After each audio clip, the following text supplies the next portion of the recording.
लक्ष्मी का गाँव है।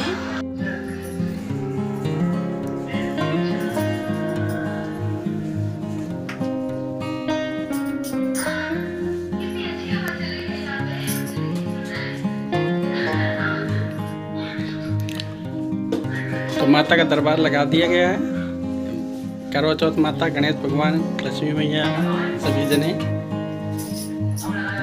और अब सारी व्यवस्था हो चुकी है।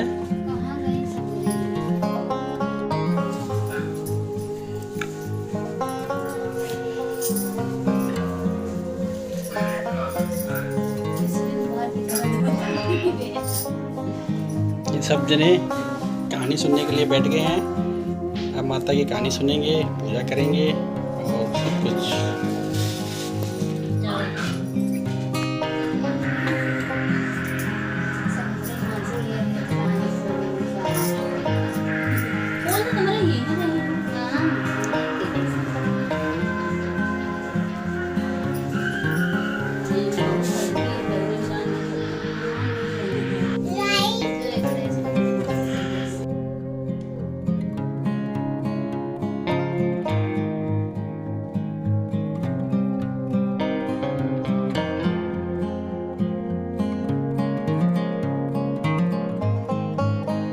आए नमः। एक बूढ़ी माँ और उसके एक बेटा था। बेटा कहानी सुनिए। बूढ़ी माँ बेटे के लिए 12 महीने की 12 चौथ किया करती थी। बूढ़ी माँ हर चौथ व्रत के दिन 5 चूरमे के लड्डू बनाती थी। एक चौथ माता और एक गणेश जी को चढ़ाती, एक हथकार को निकालती, एक बेटे को खिलाती और एक समय खाती थी। बेटे को किसी ने भड़का दिया कि तुम्हारी माँ तो चौथ माता के नाम के चूरमे के लड्डू बनाकर खाती है और तुम्हें ठंडी बासी देती है। इस पर बेटा बोला कि माँ, मैं तो ठंडी बासी खाकर गाय चराकर लाता हूँ और तुम चूरमा बनाकर खाती हो, अतः तू या तो मेरे को छोड़ दे या चौथ माता को छोड़ दे। तब बूढ़ी माँ ने कहा, बेटा मैं तो तेरे लिए ही चौथ माता का व्रत रखती हूँ, चौथ माता को नहीं छोड़ सकती। इस पर बेटा विदेश जाने लगा। तो माँ ने कहा कि बेटा विदेश तो जा रहा है पर ये आखा ले जा, तेरे ऊपर कोई संकट आए तो चौथ माता का नाम लेकर इनको पूर देना, संकट टल जाएगा। बेटा माँ के द्वारा दिए हुए आखा को लेकर विदेश को रवाना हो गया। थोड़ी दूर चलने पर भयंकर नदी आई, कहीं से भी रास्ता नहीं था। तब बेटे ने आखा पूर कर कहा कि हे चौथ माता, तू सच्ची है तो रास्ता बना दे। इतने में ही नदी में रास्ता बन गया। आगे बढ़ने पर भयानक जंगल में रास्ता भटक गया। तब आखा पूर कर चौथ माता का नाम लिया तो रास्ता मिल गया। उस रास्ते से एक राजा की नगरी में पहुंचा। वहाँ का राजा एक आदमी को अपने हाव में चिन्हवाता था। तब उसका हाव पकता। उसने देखा कि एक विधवा माँ आटा पीस रही थी और रो रही थी। तब उसने पूछा कि माँ क्यों रो रही हो? तब वह बोली कि बेटे, मेरे एक ही तो बेटा है और उसकी भी कल राजा के हाव में बलि दी जाएगी। तब उसने कहा कि माँ घबराओ मत, तेरे बेटे के बजाय मुझे भेज देना, मुझे भर पेट खाना खिला दे। और वे सब खाकर सो गए। विधवा माँ सोचती रही कि दूसरे के बेटे को कैसे भेजूं। जब राजा के आदमी आए तो माँ ने रोते हुए उसकी तरफ इशारा कर दिया। वह भी राजा के आदमियों के साथ उठकर चल दिया। जब राजा के आदमी उसे हाव में चुनने लगे तो वह आखा पूर कर जल का कलश रखकर बैठ गया और बोला कि हे चौथ माता, यह संकट भी तू ही मेटना। इतने में ही पत्नी दमयंती ने किया था, जिसकी कथा इस प्रकार है। एक बार राजा नल दूसरे राजा के साथ जुए में अपना सारा धन, माल, खजाना और राजपाट सब कुछ हार गए। तो उन्हें अपना धन धान सब कुछ छोड़कर परदेश जाना पड़ा। जब ये दोनों पति पत्नी देश विदेशों में घूमते जा रहे थे तो इनका भी बिछोह हो गया और दोनों को ही अलग अलग जगह सेवा चाकरी करके जीवन बसर करना पड़ा। एक बार दमयंती की सर्वंग ऋषि से भेंट हुई तो दमयंती ने उनसे पूछा कि हे ऋषिवर, आप मुझे कोई ऐसा उपाय बतलाएं कि जिसके करने से मुझे अपना खोया हुआ पति वापस मिल जाए। ऋषि ने उन्हें भादुड़ी चौथ का व्रत करने की सलाह दी और उसका विधि विधान भी बतलाया। दमयंती उनकी राय मानकर यह व्रत करने लगी तो 7 महीने के भीतर ही उसे अपने पति से मिलन हो हो गया और उसके थोड़े दिन बाद में उन्हें अपना खोया हुआ राज्य, धन, संपदा आदि सब कुछ भी प्राप्त हो गया। इसके बाद दोनों पति पत्नी कई वर्षों तक राज्य सुखों को भोग कर वैकुंठ को सिधाए। यह है चौथ माता के व्रत का प्रभाव। कार्तिक की करवा चौथ की विधि। एक बार पार्वती जी ने श्रीकृष्ण से पूछा कि हे पुत्र, कार्तिक की चौथ का क्या विधि विधान है, तो कहो।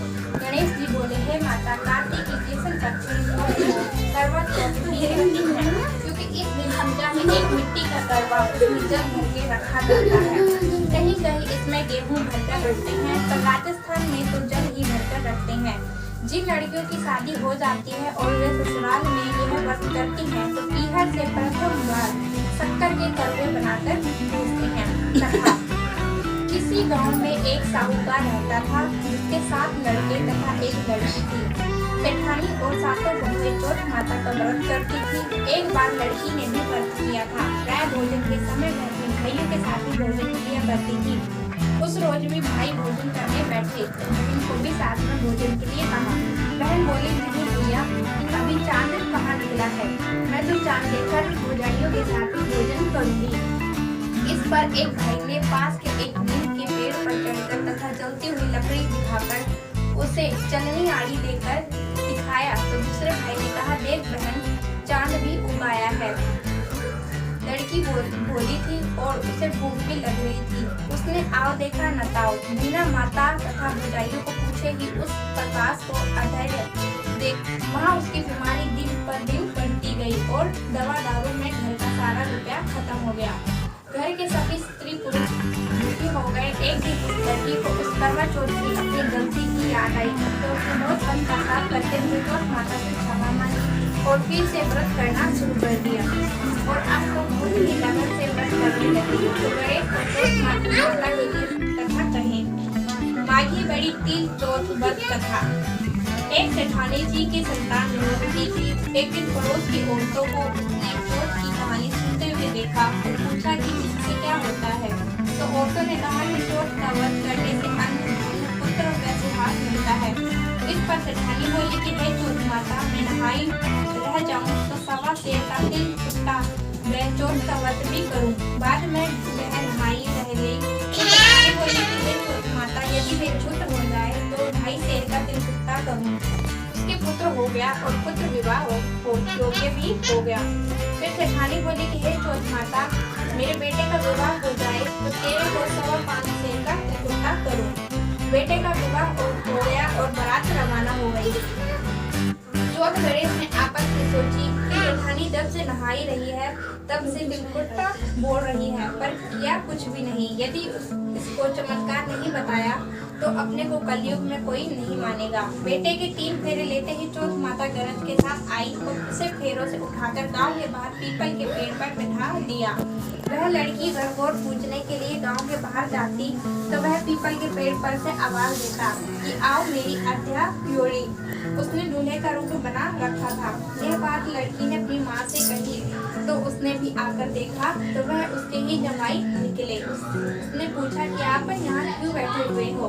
तो जमाई बोला कि मैं तो चौथ गणेश के पास गिरवी रखा हुआ हूँ। मेरी माँ ने तिलकुट्टा बोला था, वह किया नहीं, तो चौथ गणेश नाराज हो गए। लड़की की माँ जमाई जी की माँ के पास जाकर बोली कि तिलकुट्टा बोला था। इस पर दोनों ने चौथ माता के सवा बोल दी। चौथ गणेश राजी हो गए और उन्होंने दूल्हे को उठाकर फेरों में बैठा दिया।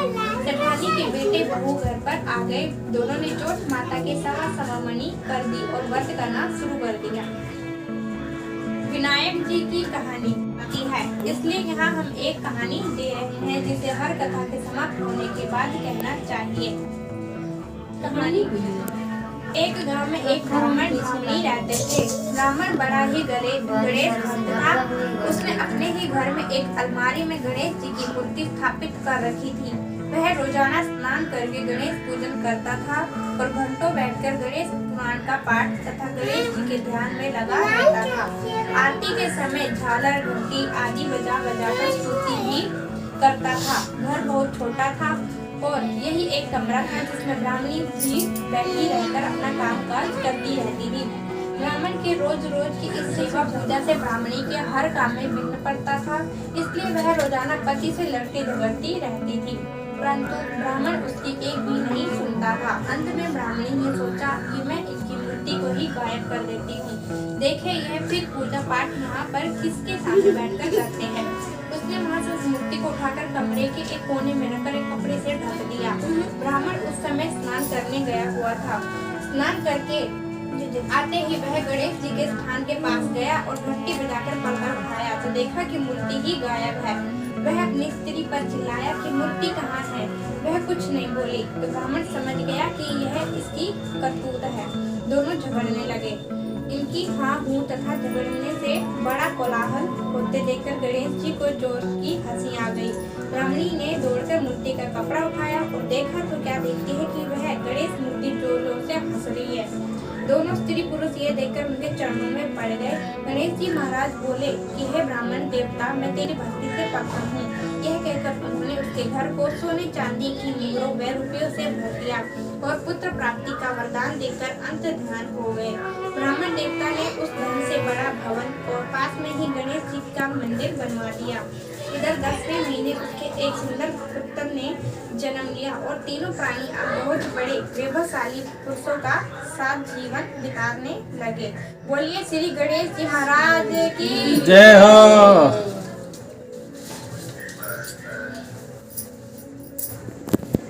पूर्व बरवाड़ा से किलोमीटर दक्षिण की तरफ पचला नामक स्थान से श्री चौथ माता जी की प्रतिमा लाकर कस्बे के पास स्थित अरावली श्रृंखला की ऊंची पहाड़ी पर स्थापना करवाकर एक छोटा सा मंदिर भी बनवाया और उस गांव का नाम भी चौथ का बरवाड़ा हो गया।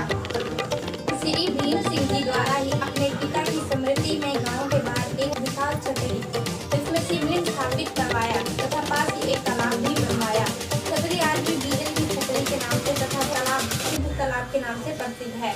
सवाई माधोपुर से मात्र 22 किलोमीटर दूर उत्तर पश्चिम की तरफ अरावली श्रृंखला के मध्य स्थित चौथ का बरवाड़ा माधोपुर जयपुर रेलवे लाइन पर रेलवे स्टेशन चौथ का बरवाड़ा पड़ता है। चौथ का बरवाड़ा में प्रतिवर्ष माघ बदी चतुर्थी से अष्टमी तक श्री चौथ माता जी का विशाल मेला लगता है, जिसमें माता जी के दर्शन करने दूर दूर से लाखों यात्री आते हैं और बिन मांगे सब कुछ पा जाते हैं। चौथ का बरवाड़ा में चौथ माता जी के साथ गणेश जी की प्रतिमा भी प्रतिष्ठापित है।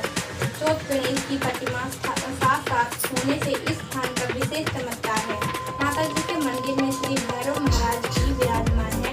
माता जी की सैकड़ों वर्षों से घी की अखंड ज्योति जलती चली आ रही है। महाराज भीम सिंह जी की देवी की उपासना नहीं करने वाले कमजोर उत्तराधिकारी पर राठौरों ने उस समय आक्रमण किया जबकि माता जी के नीचे वाली बस्ती में अक्षय तृतीया सोमवार को एक बारात प्रवेश कर दी थी। संपूर्ण बारात मारी गई थी। इस वजह से तीज को बरवाड़ा ठिकाना गया। इसके अधीन आने वाले 70 गाँव में माता जी की आहट पड़ गई।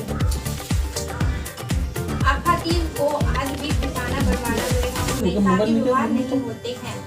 यहाँ तक कि घरों में कढ़ाई भी नहीं चढ़ती है। इस अक्षय तृतीया को सोमवार या आज भी सोमवार को बहू बेटी को बाहर नहीं भेजते हैं।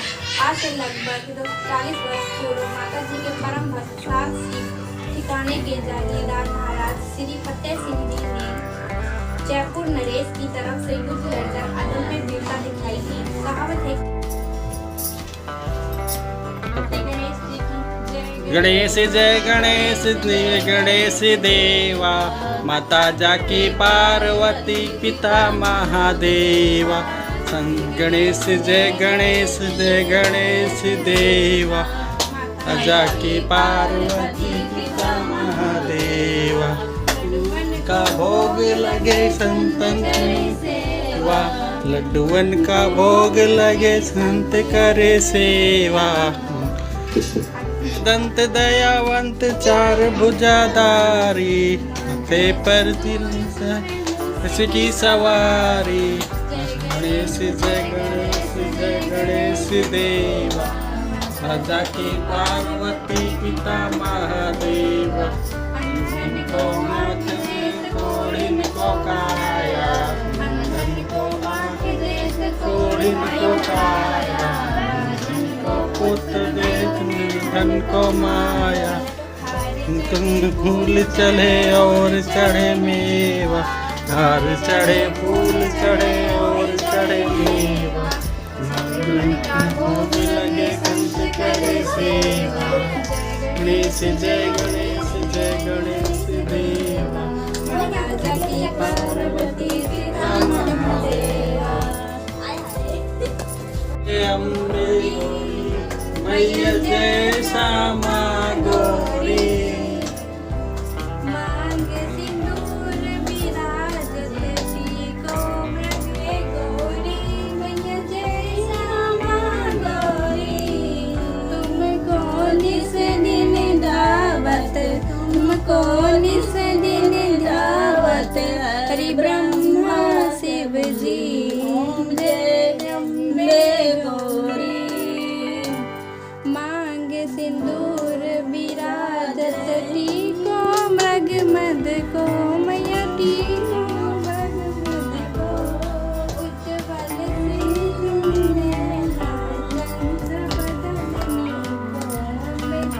श्यामा गौरी,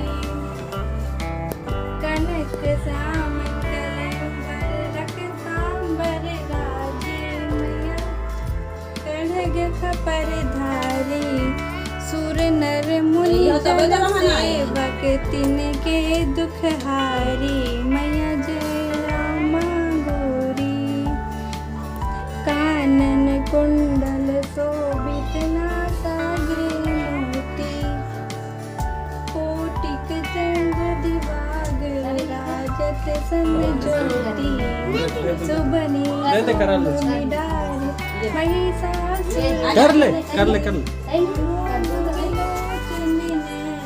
पकड़े रही पकड़ लिया, अगरबत्ती नहीं लक्ष्मी आएंगे।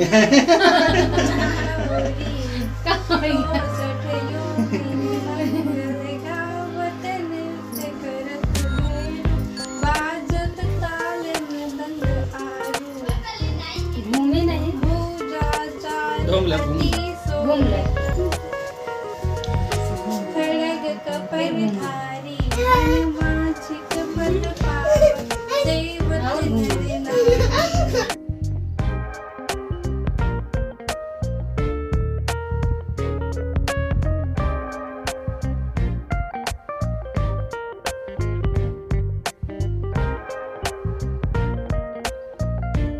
बोलो। माता का माता का पूजा कर लिया, अब चांद देखना बाकी रह गया है। देखना बाकी है। अरे हम सब खड़े हैं देखो। ये लो जी चांद देखने के लिए तैयार हैं। सब खत्म हो अभी चांद नहीं निकला, निकलेगा तभी तो। जय गणेश भगवान की।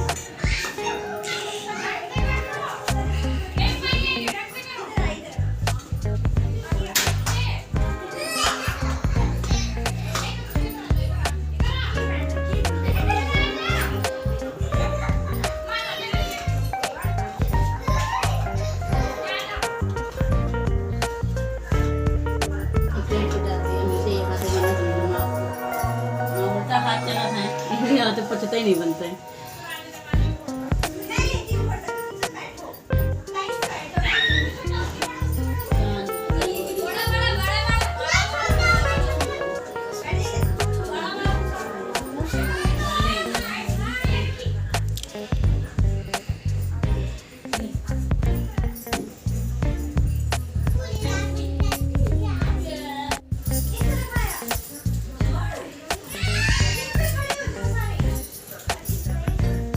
खड़ी हो रुमाल।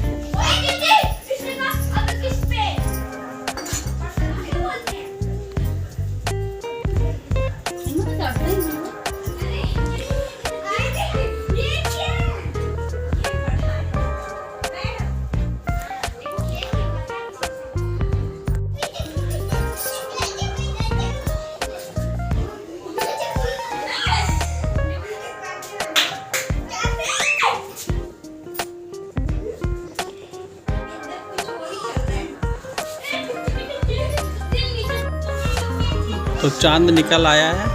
अब सब जा रहे हैं चांद की पूजा करने।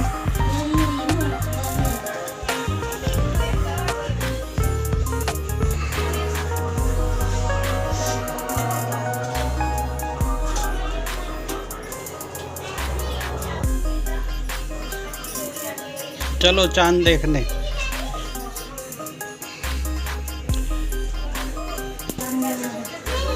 पंखा चलाएंगे।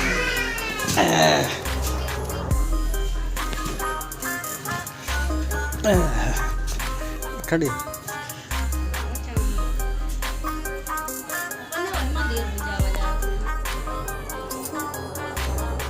करो करो, हम अपन सब कार्यक्रम शुरू करो।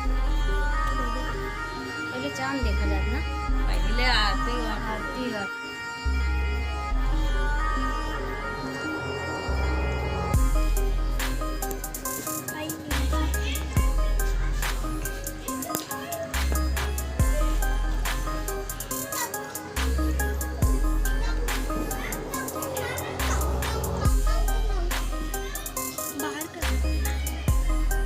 दिखी नहीं रहा तो फिर घूमो ना, फिर और टाइम होएगा, गोला बेला लेके घूमो।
चांद की पूजा कर ली है, अब महिषासुर के पूजा करे बाकी है।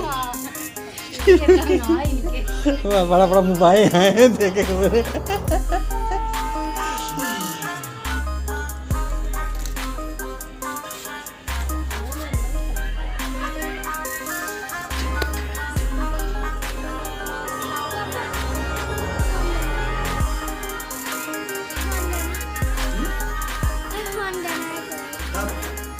अरे एक बार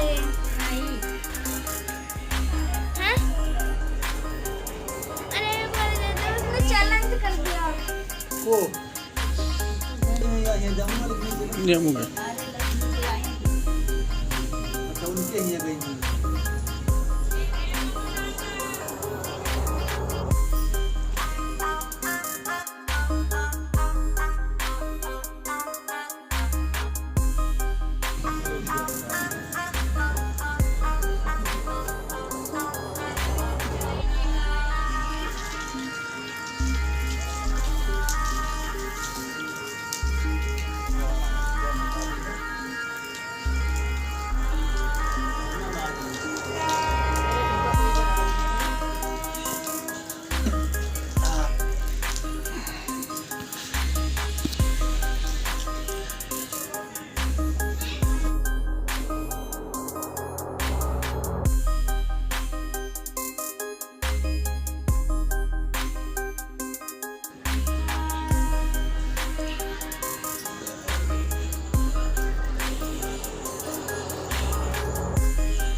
सबसे टंकी दिखाई काम का, तो टंकी दिखाई इनका सूझ जाते हैं। चल अब इधर के सामने आओ, जहाँ सूचू का दिखा तो हम देख लीजिए, हम कहीं देखो ऊपर देखा ऊपर देखो।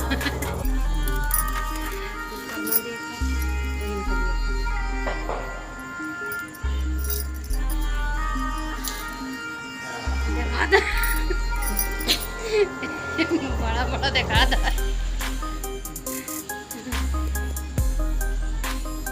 ये चांद का देख ली लगा ना।